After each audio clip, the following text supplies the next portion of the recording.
Et donc vous m'avez dit que vous n'avez pas le droit de vote, c'est ça? Voilà, je suis pas français, donc... Est-ce que vous aimeriez avoir le droit de vote?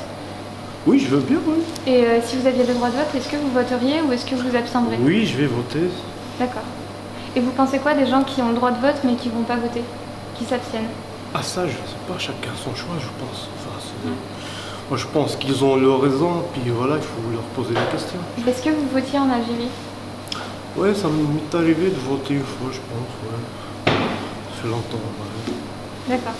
À l'époque, c'était autre chose. Est-ce que tu comptes aller voter pour le présidentiel?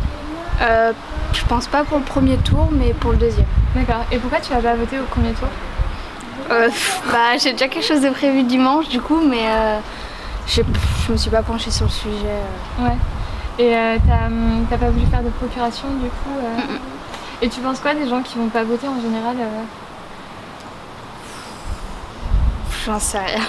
Mais est-ce que c'est parce que la politique, ça te paraît trop éloigné Ouais, c'est trop compliqué. Ça m'intéresse pas, je regarde pas. Et qu'est-ce qui pourrait faire que ça t'intéresserait en fait Ben, faire en sorte que ce soit peut-être un peu plus accessible ou que plus expliqué, je sais pas trop. Du coup, on voulait savoir si tu comptais aller voter là pour les élections présidentielles. Eh ben, je sais pas du tout, parce que je me sens pas vraiment concerné par la politique. Après, s'il faut vraiment aller voter parce que tu vois, ça craint, j'irai le faire, mais après... Est-ce qu'il y a t'as lu les programmes ou t'as vu vite fait? Ouais, bien sûr, j'ai vu même pas mal de débats. Ouais. Je sais pas pourquoi il y aura une place de président, ça va forcément directement former une hiérarchie en fait. Il y a forcément des intérêts entre les personnes. Non, je pense pas qu'une personne puisse représenter ne serait-ce que tout un pays, tu vois. Est-ce que tu penses qu'on te pousse à aller voter même si t'as pas forcément envie d'aller voter? Non, je pense pas qu'on te pousse non plus à aller voter, mais c'est juste le fait que tu vas aller dans une soirée où tu vas discuter, tu vas avoir 15 personnes qui ont voté autour de toi et toi t'as pas voté, au final tu vas te sentir con, tu vois. Ouais. Et même si tu veux pas te sentir con en fait. D'accord. C'est juste, que ce soit le vote ou un autre truc en jeu, à partir du moment où tous tes collègues le font et toi tu le fais pas, t'as l'air con. Ok. Du coup il y a peut-être des gens qui votent pour ça.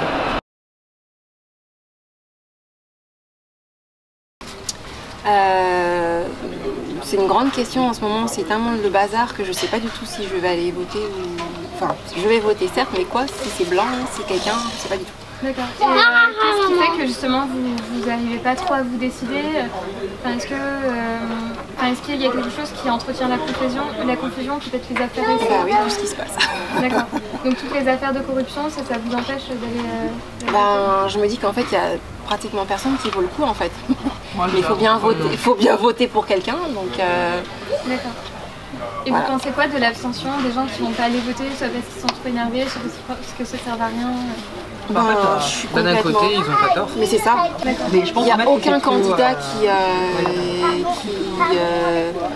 provoque en quelqu'un un sentiment d'unité. Ah non, pas du tout. Donc du coup, c'est la peste, le choléra. Mais après, honnêtement, je pense que c'était comme ça à l'époque et que les journalistes en ont fait beaucoup malheureusement. Vous préféreriez qu'on vous cache les grosses affaires? Non, je dis pas ça, mais chacun se renvoie la balle en fait. Donc c'est du coup en fait nous on est là au milieu d'un débat qui ne nous concerne pas quoi. Donc c'est ça en fait, chacun se renvoie la balle. Il y en a un qui a un peu plus de votes, donc du coup l'autre il va balancer ça aux journalistes et l'autre il va balancer ça et voilà. Et du coup en fait ça se... Et le programme des candidats, est-ce qu'il y en a un qui vous plaît ou... Après les programmes c'est un papier, c'est des écritures sur un papier. En général il n'y en a pas beaucoup qui font réellement ce qu'ils disent. Et vous n'avez pas envie de voter plus pour une personnalité qui vous intéresse, qui vous interpelle? Pour l'instant non. D'accord. On n'a même pas une semaine, et on ne sait pas encore. Ouais, c'est clair. On verra ça le jour J. C'est fou. Ça craint. Justement, c'est ce qu'on parlait ce matin. On ne sait pas encore. Mais je sais toujours pas. Ça craint. On verra ça au dernier moment parce que pour l'instant, il n'y a personne qui me donne envie véritablement. Et dans votre entourage, est-ce qu'il y a des personnes qui sont militantes ou globalement vous êtes un peu tous... Non, à peu près tous pareil. Non, moi non plus. D'accord. Autant les autres années, oui, mais autant cette année, non. Vous pensez qu'il y a une forme de désillusion de la politique? Oui. Quel serait le candidat ou la candidate idéale? Ça n'existe pas. Ouais, moi je pense qu'il faudrait un peu des deux, un peu de gauche, un peu de droite. Ouais, exactement. Non, pour moi ça n'existe pas parce qu'à partir du moment où on est politicien, ça veut dire une chose toute simple, c'est qu'on s'aime d'abord soi et que les autres, on n'a strictement rien à faire. Donc à partir de ce moment où on part sur ce principe-là, dans l'absolu, il n'y a personne qui convient.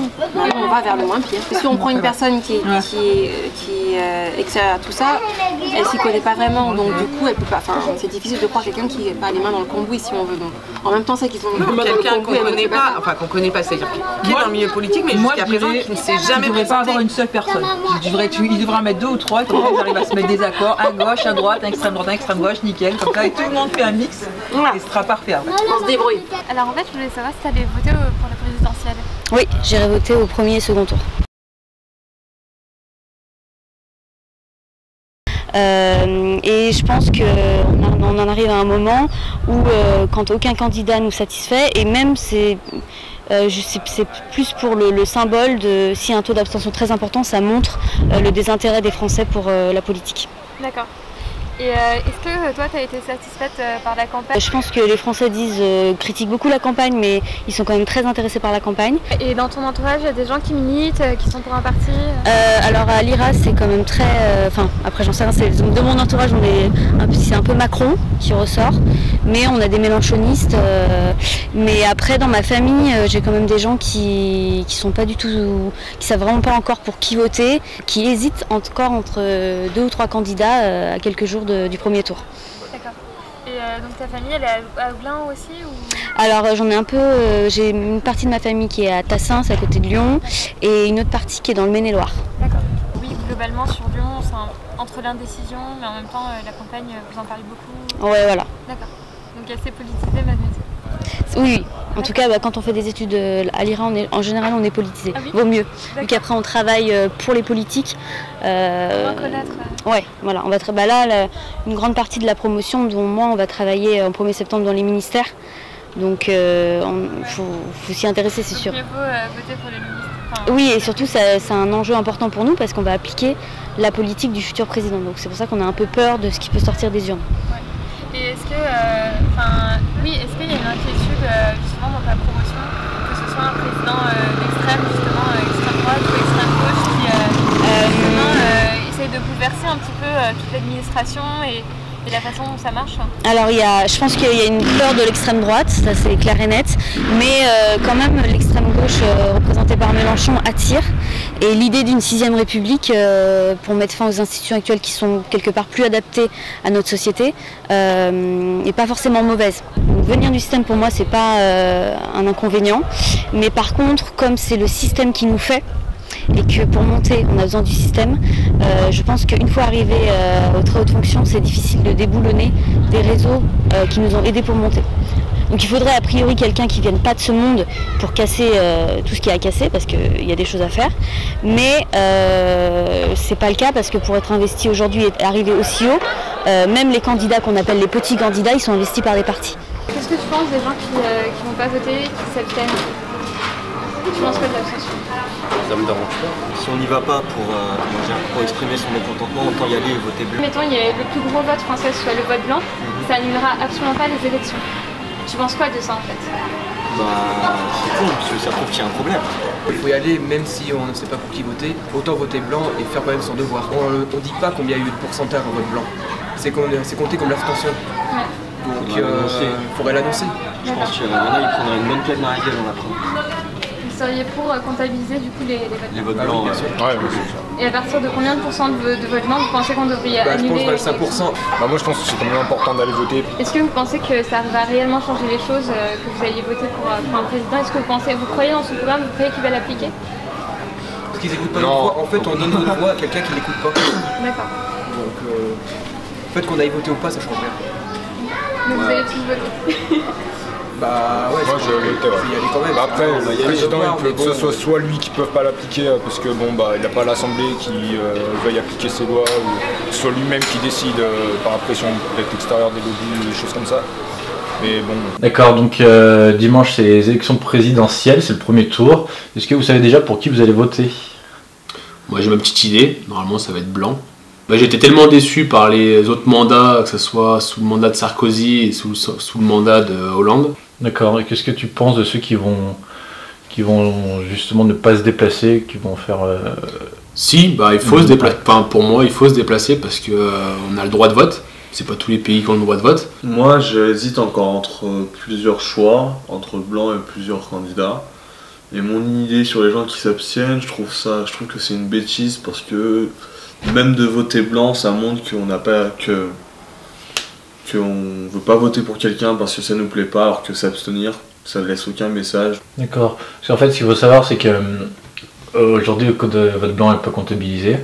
Donc, par exemple, sous Hamon, ce qu'il veut faire, c'est comptabiliser le vote blanc, et au-delà d'un certain pourcentage, s'il y a trop de vote blanc, l'élection sera caduque, quoi, ça sera annulé. Et le fait de ne pas voter, ce sera pas comptabilisé aujourd'hui, mais il y aura un pourcentage écrit, alors que si vous votez blanc, vous ferez juste partie de ceux qui se seront déplacés pour voter. Donc c'est-à-dire que s'il y aura 80% de Français qui vont se déplacer, ce sera 80% de votants, et du coup il y aura tel pourcentage, machin, tel pourcentage, voilà, pour les élections présidentielles. Ok, d'accord. Alors que voilà. Ouais, mais c'est une bonne. Aujourd'hui, il faut comptabiliser le vote blanc, parce que c'est un vote comme un autre au final. C'est un vote qu'il faut comptabiliser dans les quotas, quoi. D'accord. Voilà.